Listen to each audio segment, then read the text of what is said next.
UFC 327, Procházka versus Ulberg goes down in 2 days, and I'm fucking hyped.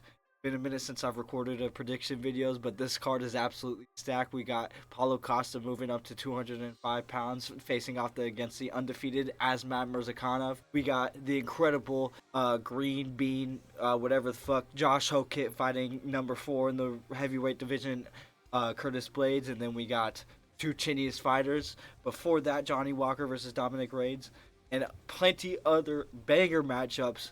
Super excited for this card. Let's get into the first fight, which happens to be Charles Say It Again Radke versus Francisco Prado. And I'm going to go with Charles Radke. Now, at first look, you're going to look at Charles Radke's record and be like, wow, this guy looks pretty shit. But he's technically okay. He's just had a rough go in the UFC. You know, he's had that loss to Carlos Prates. You can't really hold that against him. And then he also lost to Mike Malott. He lost to Mike Malott, and he kind of did get bitched a little bit in that fight. But other than that, he's only won in the UFC. And before the UFC, he's only lost to Austin Hubbard and Chris Gonzalez and Jeff Montalvo. And the only name I recognize on that is Austin Hubbard. So it's not too terrible. And Francisco Prado is a lightweight reject moving up to 170, and he's just had horrible time at 170. He had a banger fight against some I think it was Varun Tennikov. Yes, it was. And then he also lost to Jake Matthews at welterweight. Definitely just not his weight class. That's one of the main reasons why I'm going to go with Charles Radke here in the first fight of the prelims. I just think he's just better everywhere, honestly. On to the next fight. KG the Refrigerator. Look at this build. Oh my gosh. Kelvin Gastelum versus Vicente Luque. I'm going to go with Kelvin Gastelum. This fight's at middleweight. I'm definitely going to go with Kelvin Gastelum, and I think he's going to put Vicente Luque out cold. It's just not the same. It's not the same Luque. It really isn't. Just after the brain surgery, I can't watch Vicente take damage like how he used to. He used to scrap. He used to technically brawl. He used to kind of have a shootbox style a little bit, where he would just kind of brawl with good slick jiu-jitsu. And Kelvin Gastelum obviously went down to welterweight, got tapped out by Sean Brady recently, and then he moved back up and then just lost to Joe Pyfer, which isn't too bad of a loss considering Joe Pyfer just beat Israel Adesanya. But then he also beat fucking Dustin Stoltzfus, who free win basically at that point. Pretty shit fighter. I think Luque is definitely better on the feet, but I just think as soon as Kelvin catches Luque, there's just gonna be a the difference in the impact, for real. Just the difference in the impact, and just the weight difference is gonna be crazy. I think Kelvin is gonna be a lot bigger. I don't think 185 was the move at all. We move on to the next fight. Chris Padilla versus Miquel Medeiros. Padilla is actually kind of a sleeper fighter here in the UFC. He's not lost at all, actually. Undefeated in the UFC. And then Medeiros actually is also undefeated in the UFC. Why does this name sound familiar? He KO'd Issa Sakov on the Contender Series to get into the UFC. Beat Quinones. That's a okay win. Hubbard's an okay win. And then Mark Cholonsky, that's an okay win. So he's decent. But Padilla, I think, is more proven. I'm not going to lie, I haven't seen Medeiros fight, and if I have, I don't remember. It hasn't been that memorable. And I have watched Chris Padilla. Who did he fight? He bought some kickboxer, right? Yeah, he fought Bonfim. He finished Ismail Bonfim. That's kind of crazy. And then he beat Jai Herbert in a split. I didn't really like that Jai Herbert performance. It was kind of tip-tat striking, not really going for the finish, but then he obviously finished Bonfim in the next one. TKO Dr. Stoppage, Rongju, Lon Top, sub Lon Top. That's a good win. Huffy time. So I'm gonna go with Padilla. I think he's a bit more. We move on to the regular prelims. We got Tatiana Suarez versus Lupi Godinez. Tatiana Suarez has a decent wrestling advantage, but I think that Lupi Godinez is gonna kind of neutralize it just off being way more compact and shorter and more powerful, I guess. I'm gonna say. Her sister is a really good wrestler, so I don't really think her wrestling's gonna be that far behind of Tatiana Suarez. And I think the striking of Lupi Godinez is a lot better than Tatiana Suarez. I'm going to go with Lupi Godinez in the first fight of the prelims.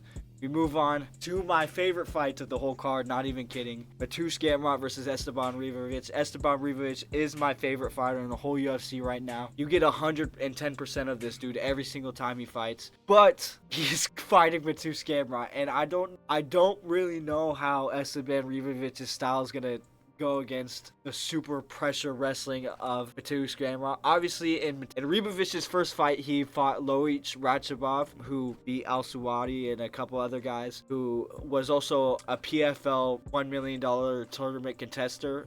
He fought for it. So he has experience fighting these daggies, and he should have won that fight. I think he won that fight because in the first round, he got hurt, but then after that, he also landed the bigger shots on Rachibov, so it was a questionable fight. Then he went on that little 3-fight win streak where he KO'd McKinney, beat Kamela Kirk, and then Huber, and then lost to Perez. That was a questionable loss, and then he bounced back against Brenner.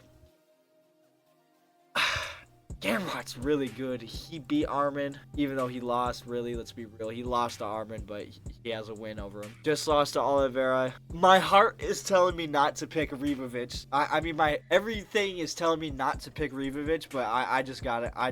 I'm biased. I'm going to go with Esteban. I think he's going to win. I'm backing my boy. We're going to move on to the next fight. Kevin Holland versus Randy Brown. What weight class? This is going to be at welterweight. Okay. Kevin Holland. That Michael Malott and Daniel Rodriguez, those two fights back-to-back were awful. Especially the D-Rod one, because D-Rod is not at the level of Randy Brown. Not even close. Randy Brown just losing to Bonfim, beat Dalby. That Dalby fight was crazy. Slept him out cold. Lost to Brian Battle, but could have gone to him. Beat Alessios dos Santos, who that guy low-key kind of beat, what's-his-face? Rinat Fakhretdinov. So Randy Brown's pretty good. I think this is a safe, justifiable Randy Brown pick. I just think the way that Randy Brown throws on the feet is just like, but the reach difference. Kevin Holland is really good at the way that he kind of strikes at a distance, but like as soon as they start scrapping, it just like he can't dig deep. I think that's where Randy Brown's gonna pull away, and I can't see Randy Brown actually getting caught coming in trying to enter on Kevin Holland just because of that reach advantage. Randy Brown is usually the taller, bigger guy at the welterweight division, being 6'3", but I do think Randy Brown is kind of on his way up, and I think Kevin Holland's on his way out at this point in his career. He's just showing up for a paycheck, and Randy Brown, there's still light in his eyes, as they might say. So let's move on to the next fight. I got Randy Brown. Okay, I got Ribovic by decision or KO. I got Randy Brown by decision. I got Godinez by decision. I got Padilla by decision. I got Gaslam by KO, and then I got Radke by decision. So not really predicting too many finishes, but we'll see what happens. We move on to the next one. We got the Bellator PFL Trash Rejects on the UFC card. We got Aaron Pico versus Pitbull. I think this is Patricio Pitbull. Sorry, I think this is easy money on Pitbull. I think Aaron Pico has.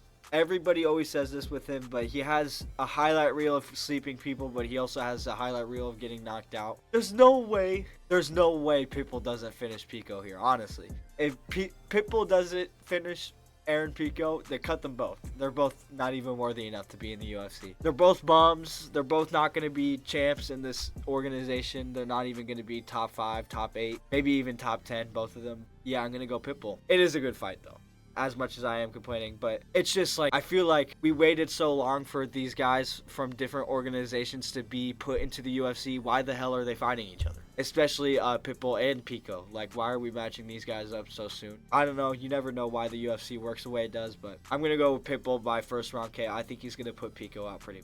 We move on to the next fight, the main card: Cub Swanson versus Nate the Train, baby. Nate the Train. Cub Swanson 42 and starting a main card in the big 2026. That's crazy. Cub Swanson, victim of Brian Ortega, Max Holloway, so many other legends, but he also has put some guys on t-shirts on in his own right. And then Nate the Train, baby, he came from the one Russian promotion. What was it called? It's not called K1. Is it K1 Global? It's like K1 Global, something like that. M1. Yeah, M1 Challenge. Nate Landwehr had really good outside UFC competition, but the problem is he's chinny, man. Gets dropped, he gets hurt. The Rosa loss is bad. The Herbert Burns loss is bad. The Doohoo Choi loss is bad. The Charrier loss is bad. I could honestly see a sneaky Cub Swanson victory. Because Cub Swanson's boxing is actually low-key fucking.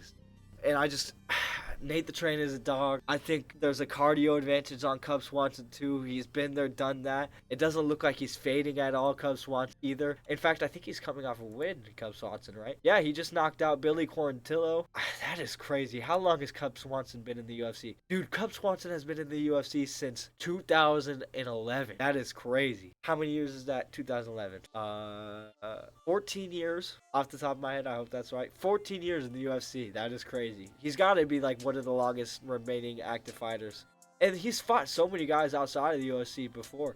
Like, he fought Jens Pulver in WEC, fucking Jose Aldo. Like, this is crazy. Crazy resume on Cub Swanson. I'm going to pick him. I think this is a crafty underdog pick. I know where the odds. There's no odds for this fight. I'm going to go Cub Swanson. I think he's going to I don't see Landwehr finishing Cub Swanson. But Brian Ortega did. That's the thing. Who was the last person to finish? Jonathan Martinez. I think that was by low kicks too. And then it was Giga Chikadze before that. Yeah, he doesn't really lose by KO. Yeah, I think this is a safe Cub Swanson pick. I'm going to go with Cub Swanson. We move on to the next fight of the main card. The tenuous fight of UFC history. Dominic Reyes versus Johnny Walker. I think Dominic Reyes is super simple in his game. He kind of lays everything off of his rear hand, and that's kind of his moneymaker is his straight left. He sets up everybody with it as they're coming in. He caught obviously he caught the Ukrainian guy, Nikolai Krylov? Nikita Krylov. That's what it was. Oh my gosh. How do I not remember that? And then he beat the Jacob P. Wood is a pretty good aging win for Dominic Reyes as well. The thing is, other than the simple shit for Dominic Reyes, he lost all of his athleticism. It's weird watching him. I don't know what happened, but ever since the John Jones fight, he hasn't looked the same variety wise in his striking. It's he only really strikes with his ones and twos, and maybe he'll throw a head kick and an uppercut. Oh, he's throwing a hook. Oh, he's throwing an uppercut. But once he gets you hurt, then he'll start unloading. He doesn't have any variety. Johnny Walker will throw some crazy shit. Not saying it's good or anything, but that's the thing. Johnny Walker could for real throw out a fucking flying fucking back kick or whatever the fuck, knock out Dominic Reyes. But I think if Johnny Walker comes out and he's pressuring Dominic Reyes, I think Dominic Reyes is going to be able to snipe a left hand. But coming in, I could definitely see Dominic Reyes getting countered coming in by Johnny Walker setting something slick up. But one big bomb from the first real strike that lands from one of these two guys is really gonna fucking end the fight. So I think that's gonna be Dominic Reyes 8 times out of 10. I do think there's a world where Johnny Walker fucking brutally fucking puts Dominic Reyes on his shirt probably, but I'm gonna go with Dominic Reyes. I think that's a safe bet here, and I'm gonna go with him by first round knockout. I think that's the only way for each fighter. If I was gonna go with Johnny Walker, I go by first round knockout too. We move on to the next fight. They don't even got the picture for Josh Hokett. That's kind of crazy. Curtis Razor Blaydes versus Josh Hulk Hokett. Josh Hokett only has 2 fights in the UFC, and they're already pushing up to the number 4 heavyweight against Curtis Blaydes, and this is going to be a crazy fight. Curtis Blaydes is probably the better striker, but Hokett is going to be the better wrestler, and the problem is I don't know how long Hokett's going to be able to keep up. With the Freeman fight with Josh Hokett, if that went to round 2, I would have had my questions answered, but I just don't know, because Curtis Blaydes is going to be there the whole fight to scrap, and I think nobody's going to get a takedown in this fight. I think Josh Hokett's going to be too athletic to let Curtis Blaydes even get near his hips, even get near a single leg or nothing, even when they're in the clinch. I don't think he's going to be able to ragdoll Josh Hokett. I just don't think Curtis Blaydes is going to be quick, fast twitch enough. And I don't think Josh Hokett is going to be technical enough to fucking... I mean, there's a big weight discrepancy in the fight. 230 versus 260, basically. Curtis might have to cut to heavyweight sometimes. 6'4 versus 6'1. And the reach difference, 7-inch reach. This is scary for Hokett. I'm gonna go with Curtis Blaydes. I think Curtis Blaydes is gonna win on the feet. I don't think there's gonna be any takedowns from either guy, and I think Curtis Blaydes has been there, done that in MMA just longer than Hokit. I think this is gonna be a great learning experience from Hokit. And this is too soon. This is too soon.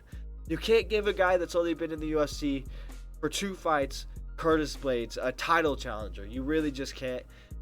This is a perfect way to ruin your prospects. You've seen it with all the other guys that lose, all the European guys that just lost on the England card not too long ago. You saw it with Paddy Pimblett. They just fucking bum rushed him to the title. I just don't think this is the right move for Hokit. There is a world where Hokit lighter man skill out wrestles, because that's the thing. I think Hokit wrestled like 184 in college.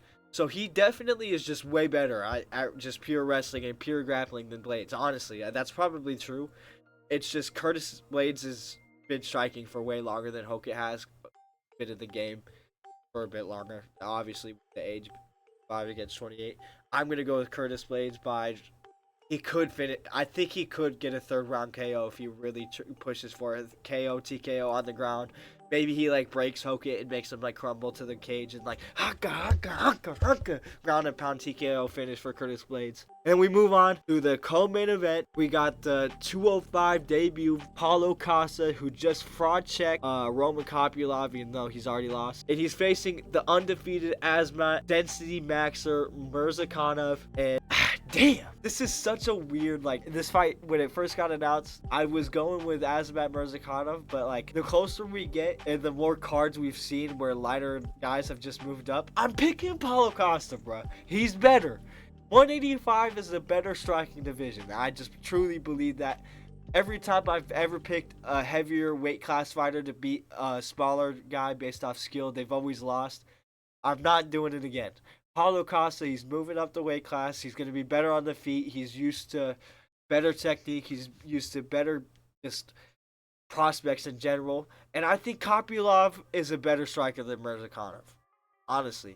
I think Mirzakhanov definitely could fucking kill Paulo Costa just because he's done it to the biggest light heavyweight in Alexander Rakic. But Mirzakhanov was getting out-wrestled by Justin Jacoby, and he also almost lost that fight, which is crazy because Justin Jacoby was like a kickboxer before. He had like no fucking wrestling experience before, and he was just wrestling with bro. So it really didn't make any sense. To be fair, Paulo Costa did make a fight with Luke Rockhold look competitive. I just think Paulo Costa's... He's good on the feet. He really is not bad on the feet. His combos are good. When you look at Paulo Costa, you think like he has like crazy power. Look at him. He's like a fucking chiseled out of stone bodybuilder. But he's really more of a break you against the fence. On the come up, Paulo Costa was like a combo like TKO guy. He would just overwhelm guys and swarm them. That's like... against what's Johnny Hendricks, Uriah Hall. That's how he finished it. I think he's just gonna do the... I think this is gonna be a lot like the Roman Kopylov fight at 205. I think Azmat's gonna be too slow to even get close to Costa to land that finishing. So I'm gonna go with Paulo Costa, and I'm gonna go by decision. We move on to the main event: Yuri Procházka versus Carlos Ulberg. Now, Carlos Ulberg is definitely better, like, just striking. Like, if you look at the striking, Carlos Ulberg is better. But Yuri, man. I'm picking Yuri. You can't deny that, like, there was a certain point in time where it was Alex Pereira, and then, like, right behind it, it was Yuri. Like, Yuri was the second best. I don't think he's not that anymore. And I think Ulberg's only chance is landing his signature left hook that he always lands.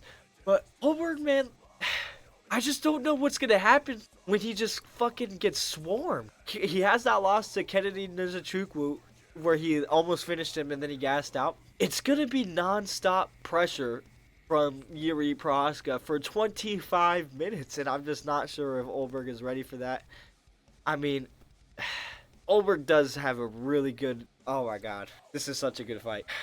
I think if anybody is going to get a takedown too, like if there's any like grappling, I think Yuri's going to have an advantage there, just because he's been doing MMA a lot longer. I mean, just look, 32-5 versus 14-1. I think Ulberg looks like bigger, like less lean too, if that means anything as well. I think where Ulberg could catch Yuri is, like I said, with the chest hook, because Yuri likes to dip down a lot and telegraph his like kicks and shit. He like throws a lot of naked kicks. But I think Yuri's gonna stalk Ulberg and he's gonna teep the body, stabbing kick, Hanka, Hanka. He's gonna land elbows that fucking hurt Ulberg, and I think we're gonna see a brutal third round Yuri Procházka finish. And I think this whole card is gonna be great. I hope this whole card is gonna be great. So yeah, I got Yuri by finish. I got Casa. I got Blaydes. I got Reyes. I got Swanson. I got Pitbull, Holland, Ribovic, Godinez, Padilla, Gaslam, and Raki.